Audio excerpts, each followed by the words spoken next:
रमजान का महीना बरकतों और रहमतों से भरा हुआ होता है। इस महीने में मुसलमान दिन भर रोजा रखते हैं और मगरिब के समय रोजा खोलते हैं, जिसे इफ्तार कहा जाता है। इफ्तार सिर्फ खाना खाने का नाम नहीं है, बल्कि यह एक इबादत है जिसे नबी करीम ने खास तरीके से करने की तालीम दी है। अगर हम इफ्तार को सुन्नत के मुताबिक करें तो हमें ज्यादा सवाब मिलता है और रोजे की बरकतें भी बढ़ती हैं। सबसे पहली सुन्नत यह है कि जैसे ही सूरज डूब जाए, रोजा तुरंत खोल लेना चाहिए।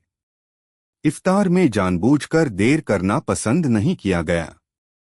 हदीस का मतलब है कि लोग तब तक भलाई में रहेंगे जब तक वे इफ्तार में जल्दी करेंगे। इसलिए अज़ान-ए-मग़रिब होते ही रोजा खोल लेना बेहतर है।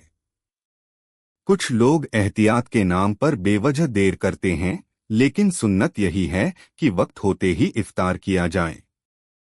दूसरी अहम सुन्नत खजूर से इफ्तार करना है। नबी करीम अक्सर ताज़ा खजूर से रोजा खोला करते थे। अगर ताज़ा खजूर न मिले तो सूखी खजूर से, और अगर वह भी न हो तो पानी से रोजा खोलना चाहिए। खजूर से इफ्तार करने में सेहत के भी फायदे हैं, क्योंकि दिन भर खाली पेट रहने के बाद खजूर तुरंत ताकत देती है और शरीर को ऊर्जा मिलती है। तीसरी सुन्नत इफ्तार से पहले दुआ पढ़ना है। रोजा खोलते वक्त तीसरी सुन्नत इफ्तार से पहले दुआ पढ़ना है। रोजा खोलते वक्त दुआ कबूल होने का खास वक्त होता है, इसलिए इस समय अल्लाह से दिल से दुआ मांगनी चाहिए। मशहूर दुआ यह है, अल्लाहुम्मा इन्नी लका सुमतु व बिका आमनतु व अलाइका तवक्कलतु व अला रिज़्क़िका अफ़तरतु। इसका मतलब है, ए अल्लाह, मैंने तेरे लिए रोजा रखा, तुझ पर ईमान लाया, तुझ पर भरोसा किया और तेरे दिए हुए रिस्क से इफ्तार किया। चौथी सुन्नत यह है कि इफ्तार सादगी से किया जाए। बहुत ज्यादा दिखावा, फिजूल खर्ची और जरूरत से ज्यादा खाने से बचना चाहिए। रमजान का मकसद पेट भरना नहीं, बल्कि सब्र, शुक्र और तकवा पैदा करना है। हल्का और सादा इफ्तार करने से सेहत भी अच्छी रहती है और इबादत में भी दिल लगता है। पांचवी बात यह है कि इफ्तार करवाना बहुत बड़ा सवाब का काम है। हदीस में आया है कि जो किसी रोजेदार को इफ्तार करवाता है, उसे रोजेदार के बराबर सवाब मिलता है, बिना रोजेदार के सवाब में कमी आए। इसलिए अगर मुमकिन हो तो गरीबों, रिश्तेदारों या दोस्तों को इफ्तार करवाना चाहिए।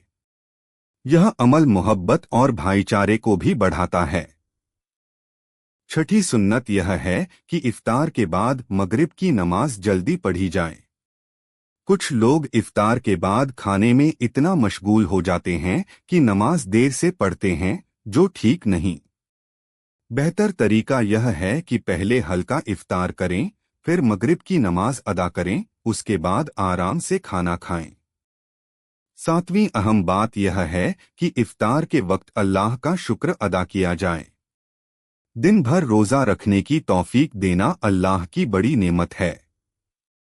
इसलिए अल्हम्दुलिल्लाह कहना और दिल से शुक्र अदा करना चाहिए।